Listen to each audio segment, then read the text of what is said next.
Vacina Plínio Bacelar, cuidando bem de tudo que te faz bem.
Bom, agora são 8 horas 15 minutos em Campos, de volta com o Folha no Ar, ao vivo aqui pela Folha FM, em 98,3. Estamos ao vivo também lá no Face, no YouTube e no Instagram. Você pode conferir daqui a pouco este programa em podcast e logo mais, a partir das 17 horas, ainda tem a reprise deste programa no canal Plena TV.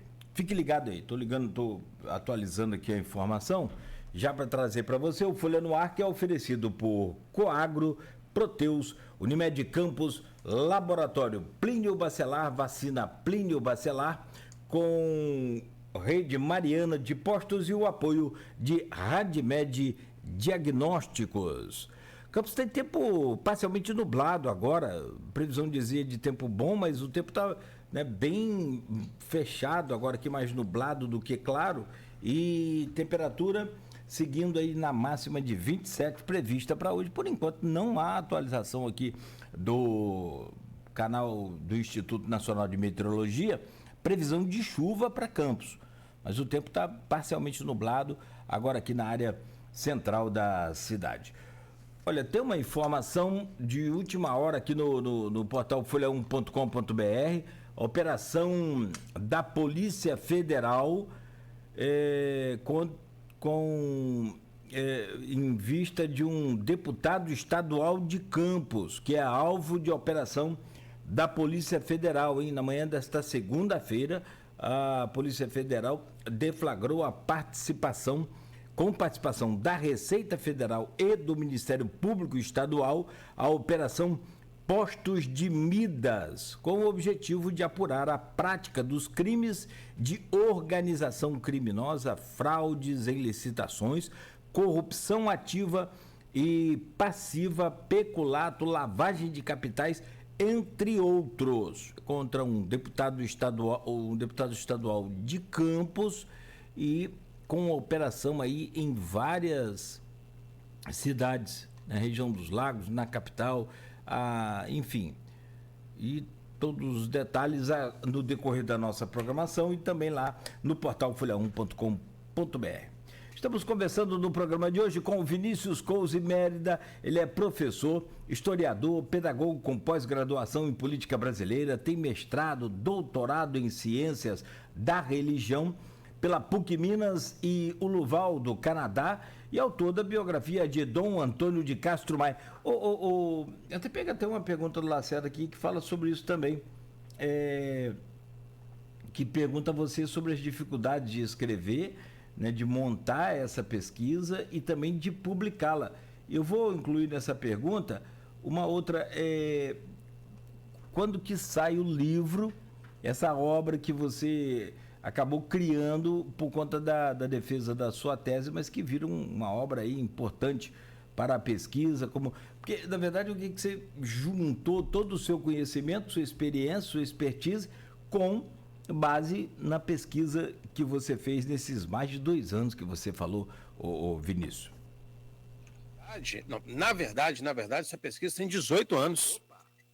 eu comecei em 2006 na graduação, fiz de 2014 até de 2014 a 2016 no mestrado, de 2018 a 2024 aí em 2 doutorados, né? Então, rodei 4 países, fiz pesquisa no Brasil, na Itália, na Suíça e no Canadá. Estive nesses países aí. Facilidade para encontrar patrocínio para isso? Claro que não. Divina providência. Eu e a Divina Providência. Não tive facilidade, sim. Ninguém me patrocinou em nada, não. Ou melhor, é muito difícil, né? patrocinou sim a Fraternidade Sacerdotal São Pio X, fundada pelo arcebispo Marcelo Lefebvre, me recebeu muito bem em Econe por 9 dias em maio de 2019. Só essa daí, assim, legal. Eu encontrei essa generosidade. Para o Canadá, quando eu fui ao Canadá também em 2019, eu ganhei hospedagem e ganhei passagem, ida e volta. Isso daí foi. Agora, assim, patrocínios aqui no Brasil, enfim, não, nada disso. Então, a dificuldade eu tive, assim, por exemplo, a administração apostólica, ela demorou muito a se abrir. A administração apostólica poderia ter me ajudado mais do que me ajudou. Ajudou, justiça seja feita. Me foi dado uma parte da ruptura, um material inédito, muito bom, da relação da ruptura do Plínio Correia de Oliveira, da TFP com Dom Antônio. Isso daí foi a generosidade da administração apostólica, pessoal, São João Maria Vianney. Mas a administração apostólica poderia ter sido mais generosa comigo.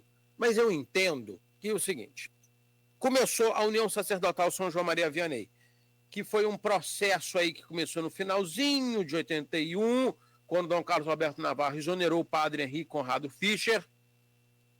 O Cláudio, eu estou falando com você aqui, mas eu estou olhando para o papel aqui, porque é a minha maneira de me organizar, né, professor? Dom Carlos exonerou o padre Henrique Conrado Fischer e depois o padre Geraldo Gualandi de Itaperuna, e foi exonerando do final de novembro de 81 até julho de 87.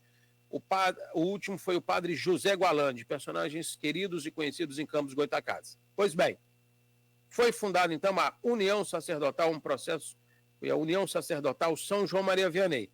Então eu peguei muito material, peguei panfleto, material, áudio, carta, Folha da Manhã, etc., que narravam essas questões, né? Essa ruptura que aconteceu na diocese com a chegada de Dom Carlos Alberto Navarro. Todavia, nem no ano 2000, o Papa João Paulo II convidou a União Sacerdotal e a Fraternidade, a União Sacerdotal São João Maria Vianney, de Campos dos Goytacazes, e a Fraternidade Sacerdotal São Pio X, do arcebispo Marcelo Lefebvre, para irem a Roma celebrarem o Ano Santo, que será celebrado novamente em 2025. Em 2001, então, houve um pedido, os padres de Campos pediram perdão, se reconciliaram e em 2002 foram reconhecidos na igreja, então deixou de existir a União Sacerdotal São João Maria Vianney e passou a existir a administração apostólica, pessoal, São João Maria Vianney. Dom Roberto Gomes Guimarães, na catedral, disse assim: e tudo se fez novo, e tudo é esquecido, e tudo foi esquecido. Mas ele estava falando do perdão, né? Dos problemas, os problemas foram esquecidos, superamos, vamos o perdão. Nesse sentido, a administração apostólica, pessoal, São João Maria Vianney não teve muito boa vontade para me ajudar. Por quê? Porque eu iria ressuscitar um defunto que não era interessante. Entende? Então, assim, eu tive essa dificuldade, foi um problema. Mas consegui escrever.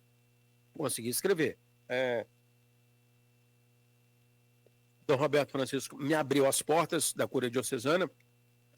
Agradeço ao Dom Roberto Francisco Ferreira Paz, muito obrigado, Dom Roberto. As paróquias da diocese, algumas paróquias me abriram generosamente os livros de tombo, os arquivos da Folha da Manhã, os áudios dos padres, sermões, panfletos, manifestações. Então eu fui juntando tudo isso, né, uma metodologia histórica. E, enfim, quando foi no final do ano passado, eu lancei uma vaquinha. Por quê? Eu pensei, 5 anos, já 5 anos e meio de doutorado? Ai, que saco, não tenho mais paciência para isso, não. Tô doido para terminar. Pois bem, fui e terminei mesmo. Pensei assim, quando foi em setembro, eu lancei minha vaquinha e pensei, em janeiro, então, eu termino, e terminei.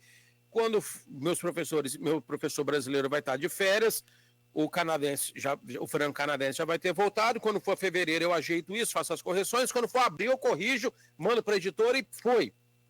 Pois é. Só que um dos membros da minha banca foi convidar. O Papa convidou 7 teólogos no mundo, dentre eles uma teóloga brasileira, Maria Clara Bingemer, da PUC do Rio de Janeiro, e convidou também um integrante da minha banca para ser um conselheiro teológico para a discussão da sinodalidade da igreja. Olha, o Papa Francisco convidou um professor canadense para estar nas discussões, olha que legal, que bonito, para estar nas discussões da sinodalidade da igreja, que está tocando a igreja nesse momento. Muito legal. Aí o professor foi e falou assim, claro, Santo Padre, perfeitamente, eu tenho uma série de compromissos aqui, tem uma agenda aqui, tem uma tese do menino lá do Brasil, vamos jogar para frente. Hora da história, esperei 10 intermináveis, 10 eternos meses. Minha tese para desde janeiro, defendi em outubro. Então, essa também foi uma dificuldade. Só que aí eu parei a minha vaquinha, que estava indo bem, né? Mas assim, aí eu parei porque eu pensei, não é mais em abril. Não foi em abril, foi em outubro que eu defendi. Então eu interrompi a minha vaquinha, mas pretendo, né? Sim. Se tiver alguém aí, assim, aqueles que quiserem me ajudar para eu enviar para a editora, já estou em diálogo com uma editora, já estou em diálogo com uma editora para a publicação desse livro. Inclusive vou fazer contato aí com a equipe da Folha, do Grupo Folha, também vou enviar um documento buscando uma autorização, porque eu vou colocar o jornal Folha da Manhã no meu livro, vou colocar Legal. Imagens, que é de um primor histórico muito grande. Nesse livro eu vou conter algumas imagens e algumas matérias feitas, né, por jornalistas da Folha, do Fran Lacerda, enfim. Eu vou tomar essa providência, porque agora sim eu vou publicar esse livro, né, porque existem pessoas assim. Do Antônio é uma história local, o Bispo Cássio Maia, uma história conservadora, né, de conservadorismo religioso, mas também que envolve questões políticas. Eu encontrei nos arquivos do SNI, por exemplo, do Antônio de Castro Maier, que era retratado nos arquivos do SNI, do Serviço Nacional de Inteligência do governo militar, como um exemplo de ortodoxia, sabe? Os melhores bispos do Brasil, o bispo de Campos e o bispo de Diamantina, Antônio de Castro Maia, Geraldo Sigor, eram referidos de maneira muito positiva. Foi assim ao longo de 20 anos, né, do regime militar, de acordo com os relatórios do SNI. Foi isso que eu encontrei lá vasculhando, né, nesses relatórios. Então, assim, então, nessa perspectiva política, mas também numa perspectiva religiosa, há um interesse em conhecer a figura do bispo Castro Maia, que foi um caso único no mundo, né? Já disse isso. Então, assim, eu tive muita dificuldade em reunir muita fonte, muita dificuldade no tratamento com as fontes. Escrever um texto de mais de 400 páginas é um processo muito difícil, muito doloroso, né? E também publicar um livro também não é uma coisa simples, né? Eu tenho um curso que eu falo sobre isso, eu explico o que é o tradicionalismo católico, essas mudanças pelas quais a igreja passou, o mundo passou, né? Você sabe que a igreja católica, no que tange a questão política, ela teve a chamada igreja da neocristandade, que foi de 16 a 55, uma igreja romana, onde Dom Antônio foi formado. Só que a partir da década de 1950, e aí, por exemplo, que surge aí essa ligação estreita entre religião e política, em 1955 começa a surgir a Igreja Reformista, uma igreja mais à esquerda, liderada, por exemplo, por homens como Dom Helder Câmara, por exemplo. E a esquerda católica, que começa em 58, né, até 64, quando ela é freada. A esquerda católica, ela é substituída pelo movimento da Igreja Popular, que não aconteceu em Campos, por conta do seu bispo, né? Destacando O bispo de Campos, sempre muito bem referido pelo governo militar. Um exemplo, assim, os relatórios do SNI dizem, a figura do bispo Antônio de Castro Maia é muito importante, inclusive para a manutenção da ordem na cidade, pela manutenção da ordem. Tem trabalhos acadêmicos que fazem pesquisa sobre os movimentos dissidentes, né, durante o governo militar na região. Mas me parece que eles foram muito tímidos. Me parece que os movimentos de esquerda não tiveram grandes movimentos em Campos e região, e isso deve-se também muito em função da postura da Igreja Católica, que na diocese era uma postura mais à direita, mais conservadora, enquanto no Brasil diferentes movimentos, como a Juventude Operária Católica, como a Igreja Popular,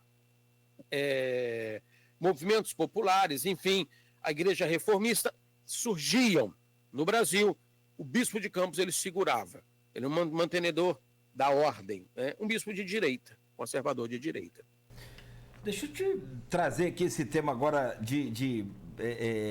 da influência, da atuação do catolicismo na política brasileira, e a gente coloca aqui grupos mais progressistas, grupos menos progressistas. Todos são progressistas? É uma pergunta. Outra questão também que eu acho interessante a gente abordar e a gente falar dessa coisa, porque na verdade assim, eu me considero progressista, Cláudio Nogueira progressista. Mas, cara, não tem como você dar um passo e não olhar para trás, olhar para o lado e ver que você também é conservador, que eu também sou conservador em algumas coisas. Eu não sei se existe alguém 100% progressista. Queria entender a atuação do catolicismo nesse processo de formação nossa mais progressista ou menos progressista ou nada progressista. Como é que você identifica isso? A atuação católica na história do Brasil na primeira metade do século XX, ela foi mais conservadora. Por conta da igreja da neocristandade. A neocristandade foi um movimento católico que aconteceu em 1900 o padroado foi até 1891. A Constituição de 1891 separou a igreja do Estado. Portanto, a Igreja Católica, então, que perdeu esse espaço de religião oficial do Império, tornou-se um movimento mais conservador, antimoderno, né? Quais são os movimentos que fundaram a modernidade? É muito interessante você entender que os movimentos históricos eles são como trem. Esses trens eles mudam de trilho. Por exemplo, a Reforma Protestante ela foi um movimento progressista.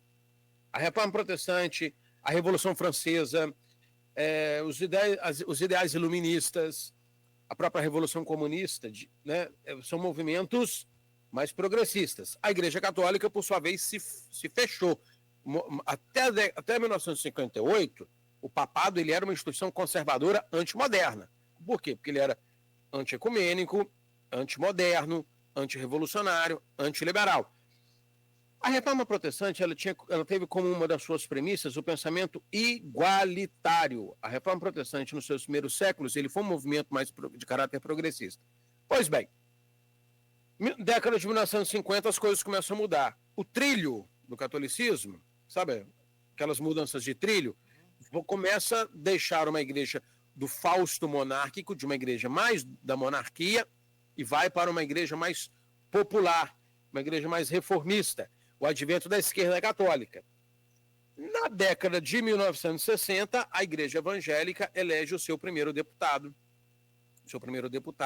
E é na década de 80 que começa a surgir a bancada evangélica. Em 2003, essa bancada evangélica ela é formalizada por meio da Frente Parlamentar Evangélica, um movimento de direita conservador. Ou seja, eu tinha dito que a Reforma Protestante, que começou progressista, e foi assim por séculos, no que tange a política brasileira, ela é um movimento conservador. Por quê? Por conta da pauta de costumes. Então, assim, por exemplo, é difícil falar sobre isso, né? Mas, assim, você pode ser uma pessoa mais conservadora no que tange a pauta de costumes. Você pode ser uma pessoa mais progressista, mais à esquerda, no que tange as discussões trabalhistas, por exemplo. Porque a esquerda, ela começou trabalhista. A esquerda, ela esquerda surge na Revolução Francesa, né? Mas aqui no Brasil, por exemplo, né, quando a gente fala de conservadorismo e progressismo aqui no Brasil, nós vamos ter, assim, né, o Visconde de Cairu, por exemplo, José Bonifácio de Andrade Silva, né, um monarquista que defende a estabilidade, o próprio Partido Conservador, né, do século XIX, mas assim, com a República, que prega a alternância do poder, nós vamos ter, então, alguns nomes na República, conservadores, o Plínio Salgado, o Plínio Correia de Oliveira, um pensador católico, Gustavo Corsão, José Pedro Galvão de Souza, um pensador católico, e no clero, Geraldo Sigoi e Antônio de Castro Maia. Só que são homens que têm uma postura mais conservadora, tanto na pauta de costumes como na política. Mas partindo do princípio que o Brasil é um país de tanta desigualdade, de tantas diferenças, de tantas vozes, né? Como você estava falando, assim, de campos, né? A rádio tem essa coisa de falar com o cara da pelinca, mas alguém também que está num lugar mais distante, uma pessoa mais abastada, uma pessoa mais humilde, um rapaz, uma pessoa... Não tem muito negócio de bolha, não. Não tem bolha, não. Então, a gente está falando para quem é de esquerda, para quem é homoafetivo, para quem é, entende? Para quem é hétero, enfim, para todo mundo, né? Mas assim, no que tange a questão do conservadorismo, que ele pode ser de costumes, como ele também pode ser na questão econômica e política. Então, assim, a bancada evangélica, que é uma bancada voltada muito para a pauta dos costumes, valores morais, enfim, ela tem se fortalecido e ela tem crescido para fazer frente a um movimento chamado Movimento Woke, que surgiu em 2010, que é um movimento da esquerda, porque essa pauta de costumes na década de 60 era da direita, mas, sabe, nos últimos anos, né, anos 2000 aí, ela foi aderida pela esquerda. Inclusive, a esquerda passa por algumas reformulações hoje, por exemplo, porque a esquerda ela é historicamente trabalhista, com Getúlio Vargas, com PTB, com Leonel Brizola, Darcy Ribeiro, João Goulart, Fernando Ferrari, etc. Mas a esquerda ela deixou muito essa pauta trabalhista e entrou muito na questão da pauta de costumes, na woke, na questão de gênero, LGBT, das mulheres, do feminismo, enfim, trans, né, LGBTQIA+, é uma sigla grande, mas são movimentos que se retroalimentam, porque hoje muitas pessoas já não estão mais interessadas nessas pautas de costumes, né? Por exemplo, houve uma pesquisa, né, em 2017, a Perseu Abramo fez uma pesquisa voltada na periferia, e na periferia constatou-se, sim, que o interesse da periferia são questões da família, do empreendedorismo, individualismo, a menor ingerência do Estado na sociedade. Isso é uma voz da periferia, onde me parece que alguns críticos da esquerda, pessoas de esquerda e da esquerda, que têm questionado isso, dizendo assim, perdemos os nossos princípios do trabalhismo, e acabamos entrando muito numa agenda woke, né? E essa agenda woke, ela fortalece, por exemplo, a bancada evangélica. É engraçado, né? É muito complexo, estou dando muita informação, mas assim, porque os opostos, eles se retroalimentam. À medida que o conservadorismo cresce, e ele tem crescido, sabe, na política, em diferentes segmentos, a diversidade também, a luta pela diversidade, enfim, também cresce também. Então, assim, a gente tem esse caldeirão, não é uma bolha, tem esse caldeirão. Nas últimas eleições, né, que aconteceram aí há uma semana, né, houve um predomínio mais de centro à direita. Essa pauta de costumes mais libertária, e aí não estou falando que se é a minha opinião, se é certo, se é errado, se é alguém que está analisando, e eu tenho ouvido analistas, etc., assim, parece que a galera meio que está um pouco cansada disso.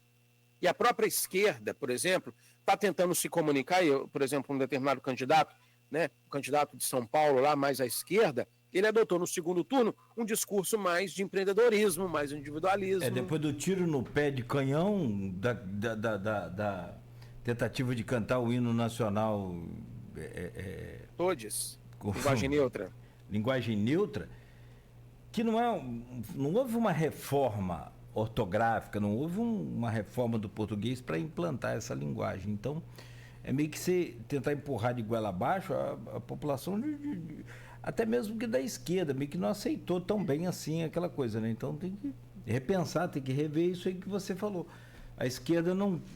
Tem uma série de erros aí, inclusive já admitidos por especialistas, que não conversa mais com a sua fonte de vida. Sua base. A fonte de vida, que é a sua base, que é essa população trabalhadora, que é essa população mais imediatamente carente. É bem estranho você chegar aqui e a esquerda ganhar no centro de Campos, na chamada 98. É um negócio meio, né? Tem mais força no centro do que na periferia. Se bem que é complexo para explicar. Isso eu digo. Exatamente. Né? Eu digo em termos de urnas. Né? A esquerda, porque a base da esquerda é a Revolução Francesa. Né? Essa questão dos girondinos e jacobinos, aqueles mais progressistas, aqueles mais propensos à reforma, sentaram-se à esquerda da roda da Gironda. E os mais conservadores à direita. Então, daí cunhou-se essa ideia de direita conservadorismo, esquerda mais progressismo, mais progressista. Mas assim, a esquerda hoje ela está mais voltada, por exemplo, ela se comunica mais na Zona Sul do que na periferia. Então, a esquerda também está... E assim, eu estava lendo um analista aqui agora, dizendo assim, perdemos a nossa identidade. Né? No determinado veículo de comunicação, dizendo, perdemos a nossa identidade. O próprio PT, tem a esquerda, falando de esquerda, mas a Força Nacional, que é o PT, não tem hoje um candidato próprio para disputar a maior prefeitura do Brasil, que é São Paulo. Você tem a esquerda, claro, evidente, com apoio do PT. Mas o PT, que já teve e que surge, como você falou ali em São Paulo, hoje vive momentos difíceis. Tem várias perguntas aqui para você. Deixa eu só fazer uma observação, assim, muito rapidinho, dizendo o seguinte: nas eleições de 2022, os três principais candidatos que disputaram as eleições do estado do Rio de Janeiro em 2022 começaram numa igreja. Uma foto do Marcelo Freixo rezando piedosamente na Igreja da Penha. E, enfim, assim, do próprio governador. E eu vejo, assim, por exemplo, Deus é um elemento presente na eleição. Lógico que analisando criticamente, você pega o Brasil, um país com tantos recursos, tantas potencialidades, haver fome, isso é inadmissível. Mas assim, se os caras vivem a espiritualidade do cristianismo é uma outra história. Mas Deus no Brasil é um cabo eleitoral importantíssimo.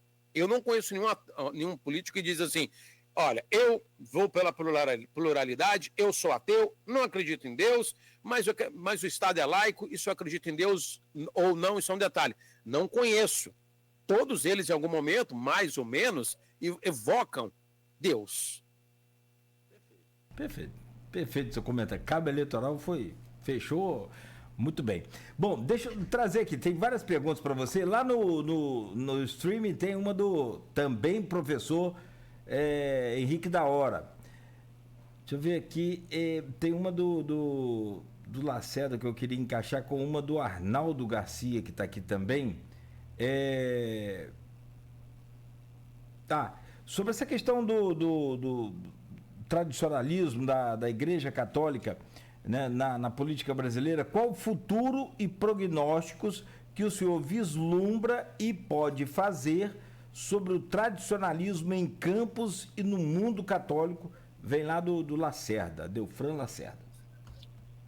Em Campos, o que eu vislumbro para Campos é a permanência, né, da administração apostólica. Ela vai continuar existindo, talvez depois da morte do bispo, da aposentadoria, enfim, do bispo Dom Fernando Rifan, não tenha mais um bispo, seja um padre superior.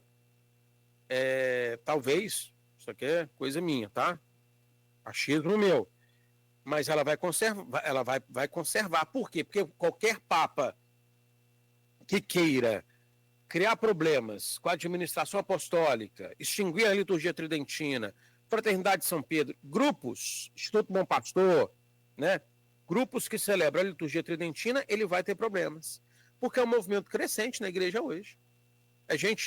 São pessoas que estão em diversos lugares pedindo liturgia tridentina. Os padres da administração apostólica, eles atendem a região norte, noroeste fluminense, mas eles atendem Minas Gerais, eles atendem Belo Horizonte, São Paulo, Vitória. Então, assim, eles estão em diferentes lugares. E tem padres aí que estão celebrando a liturgia tridentina. Olha, o Cláudio, o mundo, há um crescimento do conservadorismo. E assim, isso é fato. Isso se dá de diferentes formas. E uma dessas das diferentes formas é a liturgia tridentina. Por exemplo, Padre Paulo Ricardo, que não celebra a liturgia tridentina, ele é meio o pároco do Brasil. Isso incomoda, inclusive, o clero. Padre Paulo Ricardo é uma figura muito influente, né? Eu não vejo crescimento de grupos de esquerda na religião, não. Essa fase, no que tange ao catolicismo e até mesmo as igrejas evangélicas, a missão integral, esses movimentos aí, se eles já tiveram, como é que é? Céu de brigadeiro, ou o mar muito facilitado, muito bom, águas calmas, esse tempo passou. O que eu vejo hoje é um crescimento do conservadorismo nas linhas do cristianismo e com influência política. Por exemplo, uma determinada deputada do estado do Rio de Janeiro começa sempre as suas sessões dizendo Viva Cristo Rei, entende? Assim, no Congresso Nacional e eleito por segmentos conservadores, por um eleitorado católico conservador, entende? Então, assim, eu vejo um crescimento do conservadorismo. Não estou falando que é a minha preferência, é o meu gosto, é o meu desejo, não se trata nada disso. Até porque, o meu prezado Cláudio, para eu falar isso com você, eu li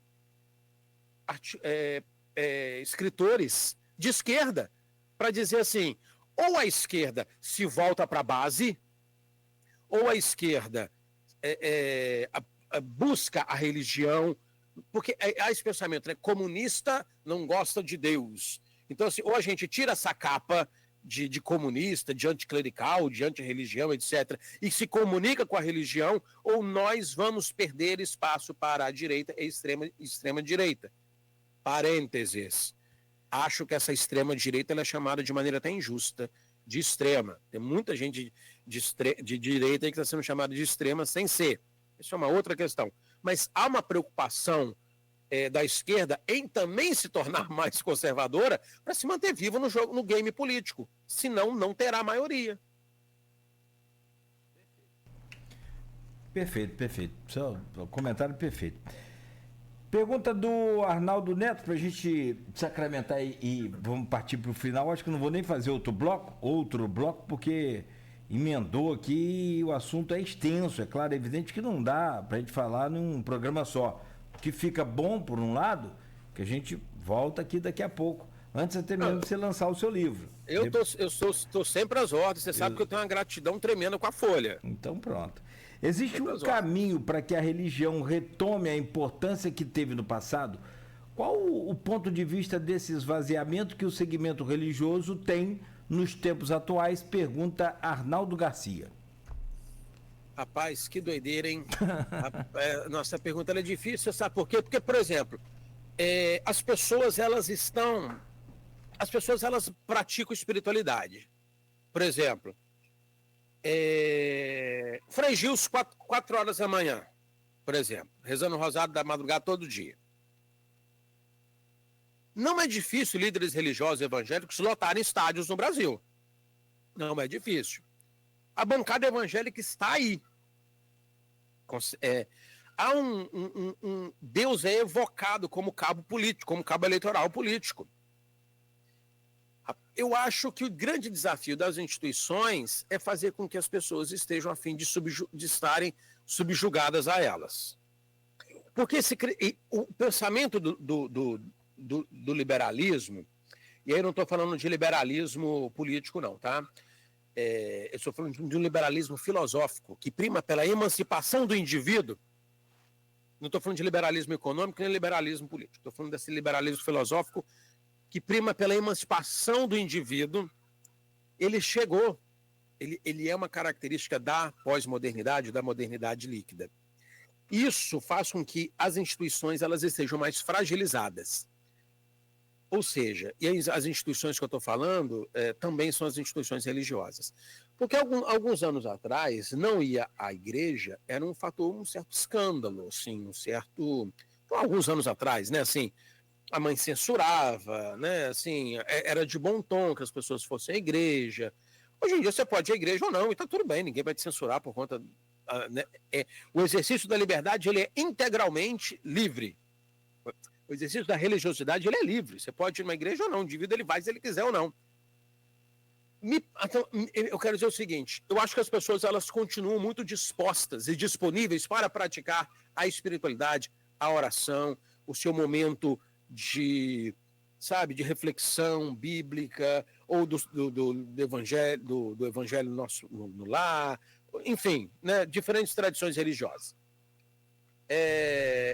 Essa disposição continua. Eu acho que o grande desafio das religiões, eu não tenho essa resposta, mas eu constato, é fazer com que as pessoas elas estejam a fim de estarem atreladas a elas, né?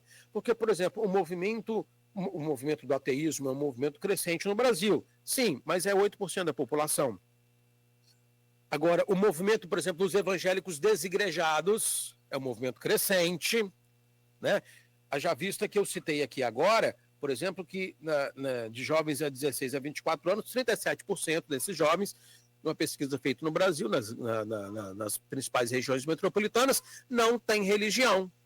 35% se diz evangélicos e 16% se diz católico. Ou seja, nesse momento que nós vivemos a história desse liberalismo filosófico, onde o indivíduo ele é plenamente livre para fazer as suas escolhas, as religiões elas têm que ter um discurso atrativo. Há um número significativo de jovens por todo o Brasil e que, inclusive, estão vigiando o Papa, a CNBB, o clero, que têm optado por uma perspectiva mais conservadora. Optam por uma perspectiva mais conservadora. Mas tem uma juventude que não está nem aí também. Tem de tudo, meu amigo. A gente vive numa sociedade plural. A pluralidade é marca do tempo presente. Como diz a molecada aí, é sem freio. Pergunta do Henrique da Hora, para a gente trazer aqui essa participação dele. Em Campos, o padre Rosário, que estava presente na criação da administração apostólica pessoal São João Maria Vianney, foi vereador diversas vezes. Também houve monsenhores deputados federais. O senhor atribui a ojeriza à política por parte dos católicos ao Concílio Vaticano II? Olha, deixa eu só fazer uma observação. Tem um canal que se chama no YouTube, que se chama Entre a Cruz e a História. Convido as pessoas lá. Eu conversei com um amigo meu, Giliardi, sobre o padre Antônio Ribeiro do Rosário, que é uma figura importantíssima na história de Campos dos Goytacazes. Eu falo sobre isso. E aí convido as pessoas a irem lá dar uma olhada nesse canal, Entre a Cruz e a História, no YouTube. Eu acho que a ojeriza... Olha só, deixa eu te falar uma coisa. Eu particularmente gosto muito de política, eu gosto muito de conversar com vereador, com prefeito, deputado, etc., enfim. Cláudio, a gente vive um processo cuja base está na Revolução Francesa de emancipação do indivíduo e enfraquecimento das instituições. O povo está os políticos estão sem credibilidade, Cláudio. Eu não estou falando que os políticos são ruins, nada disso, mas são escândalos acontecendo ao longo dos séculos, dos últimos anos, e hoje nós temos muita informação, né? A gente tem informação de tudo. As instituições, os partidos políticos, os líderes políticos, assim como também os religiosos também, eles já tiveram mais influência, já tiveram mais prestígio, o povo também de saco cheio. Isso não tem relação com o Concílio Vaticano II, não. Isso tem relação com a crise institucional que nós vivemos. Cada vez mais aguda, cada vez mais intensa, que marca a história do Ocidente. tem marcado a história do Ocidente aí nos últimos anos. Eu reputo isso a Revolução Francesa. Nós temos, não temos mais muito tempo, né? Mas, enfim, a Revolução Francesa foi um período aí que deflagrou um enfraquecimento institucional aí, né? Isso daí segue aí nos últimos 230 anos, né? Vamos assim dizer. Mas esse acesso de informação que a gente tem hoje e escândalos, né? E a gente não vê coisas acontecendo para melhorar, ou se vão melhorando de maneira muito tímida. Porque, o Cláudio, o Brasil está entre os principais países do mundo. O Brasil é o 8º PIB do mundo, o Brasil é o 5º maior país do mundo, o Brasil é a 7ª maior população do mundo. O Brasil tem terra, tem vento, tem chuva, tem sol, muito sol. Muito sol, tem tudo, meu amigo. Como é que tem fome nesse país? Não dá para entender. Então, assim, os próprios políticos, o Estado, mas muitos empresários também, que falam tanto de Deus, o Brasil é um país cristão, né? Deve rever esse cristianismo, assim, porque é inadmissível ter fome. É inadmissível, um país com tanta potencialidade. E o povo está sentindo isso, entende? Então, assim, eu acho que não tem relação com o Concílio Vaticano II, não, respondendo ao professor da hora. Eu acho que tem a ver com a observação do tempo presente que nós estamos, né? Os recursos que o Brasil tem, os escândalos políticos, o enfraquecimento institucional que nós estamos vivendo nele aí. Mas ainda acho que há sim um avanço nesse ponto, e que eu considero um avanço, na minha opinião. Desligar essa coisa aí e observar de fato o que está acontecendo para poder formar a sua opinião. E esses escândalos, como a gente traz aqui sempre, hoje não está sendo diferente, hoje mesmo, dia 14, né, de outubro, já tem mais escândalo aí sendo investigado, mas, sobretudo, a gente precisa ainda avançar muito para melhorar essa qualidade do voto do eleitor brasileiro. Sem dúvidas. Na minha opinião. Agora, para a gente já engatilhar o fechamento aqui, deixar você à vontade para tentar fazer, porque, assim, o conteúdo que você tem é impossível fazer com 1h30, com 2 horas, você tem que fazer, tipo, como eu falo aqui sempre, programa em série, tipo Netflix, vamos fazendo aquelas séries aí de programa. E para isso você tem lá também o seu canal, enfim. O crescimento do conservadorismo político no Brasil e essa influência da religião na política que a gente está falando aqui já, mas de forma mais explícita, talvez, depois de Bolsonaro. Como é que você analisa isso? Olha, o Bolsonaro... Porque assim, Cláudio, eu tenho muitas ideias, muito pensamento, sabe? Eu evitei citar nomes, etc., assim, porque hoje é a primeira vez, enfim, e não quero parecer partidário, tá? O Bolsonaro é um fenômeno, cara, impressionante. Porque assim, Bolsonaro se tornou inelegível. Aí teve um determinado pastor popular que foi lá, disse assim, que porcaria de líder é esse? O povo se voltou contra o pastor e foi para a rede social, meteu o pau no pastor. Um líder inelegível, vamos assim dizer. Eu estou impressionado com o bolsonarismo, sabe, assim, houve um tempo que acreditou-se que o PT estava sepultado, o PT não estava sepultado, e algum tempo atrás acreditou-se que o Bolsonaro e o bolsonarismo estavam sepultados. Não estão sepultados, não. O Deus, Pátria, Família e Liberdade, ele esteve presente nas urnas uma semana atrás, né? Ele esteve presente, inclusive no Nordeste.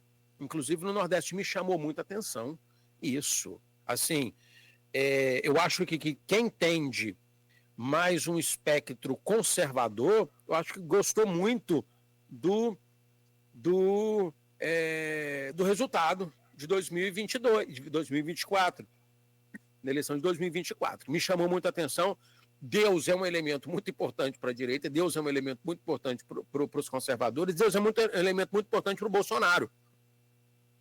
É um baita cabo eleitoral.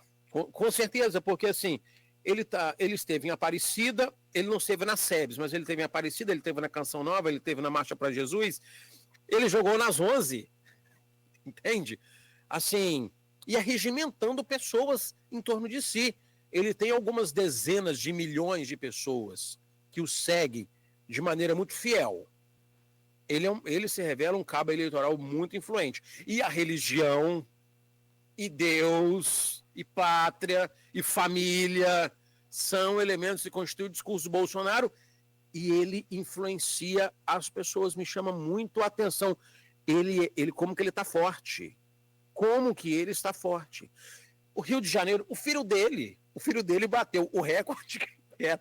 Foi eleito com 106 mil votos em 2016, cravou um recorde em 2016. Engraçado porque o Rio é plural, né? O Paes, que é mais à esquerda, eu não chamo o Eduardo Paes de esquerda, não verifico nele um elemento de esquerda. Mas alguém mais à esquerda, até porque também na Vera, o atual presidente não considera um cara de esquerda, assim, aquela esquerda raiz mesmo, não, bastante alinhada a princípios liberais, enfim, né? Mas assim, o filho do Bolsonaro bateu o recorde de cara próprio dele, o Carlos Bolsonaro. Isso daí é relevante, né? Em São Paulo, deverá levar o candidato mais à direita, apoiado pelo Bolsonaro, e que vai subir no palanque, enfim. Isso não pode... Ainda que eu ame, odeie, deteste, isso pouco importa a minha simpatia, minha antipatia. O bolsonarismo está no páreo, com certeza. E o conservadorismo também. Você falando em bolsonarismo, isso é uma coisa que eu consigo ver, posso estar muito errado, mas existe hoje não sei se é uma tentativa de desconstruir essa liderança do Bolsonaro, mas eu acho que, como você disse, o bolsonarismo está muito vivo. Com a vitória de Nunes sobre Boulos agora no segundo turno em São Paulo, se acontecer, e que tende a acontecer... 55%, né? Hoje ele tem 55%. Dentro do berço do PT, e aí vem aquilo que a gente falava mais cedo, esse enfraquecimento, essa perda de espaço da esquerda, e que não é de agora, né? Mas a não reconquista do espaço, né? Mas, sobretudo, cresce a possibilidade de um novo líder da direita com mais, talvez, poder de coalizão do que o próprio Bolsonaro, acredite se quiser, que é o Tarcísio. Isso são comentários e análises que eu faço aqui sobre o que eu consigo observar. Do tipo, a coisa do que o Bolsonaro não é fiel aos seus colaboradores até o fim, está deixando ele muito mal, né? Ou seja, ele acaba deixando os seus